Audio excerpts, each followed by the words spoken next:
The global economy continues its strong performance. On the U.S. economy, I was able to inform my colleagues that the economy is making the transition to a sustainable growth path.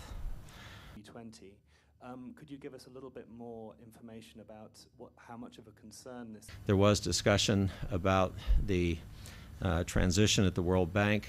The communique thanked Paul Wolfowitz for his service. I think we all have a common interest to move quickly to select a new president. Secretary Paulson has been reaching out to his counterparts since Friday around the world over the phone. I had an opportunity for a number of discussions during the last 2 days, and we look forward to working with our colleagues on a collaborative and cooperative basis to ensure a smooth transition process. So we're going to get right to the question. Let me say, I'm very flattered to have my name associated with a prestigious institution like the World Bank, which has one of the most important missions in the world, and that is helping to alleviate world poverty and to bring the benefits of the global economy that I just discussed to people throughout the world, and not just to the privileged few.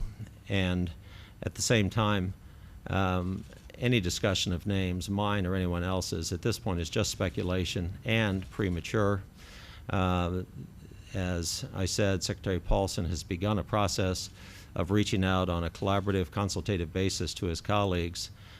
He is not at this time talking names with people, but rather how best to run a process to end up with the best person to run this important institution on a going forward basis.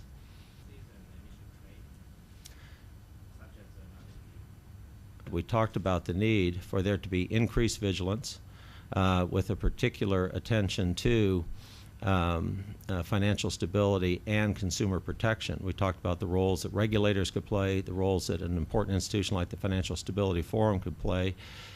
We laid out pretty clearly the elements that we think need to be addressed by each of the actors in the hedge fund area, that is the global hedge fund industry, counterparties and investors, supervisors, and what the Financial Stability Forum would do. So on substance, I don't think there was any disagreement among any of the parties.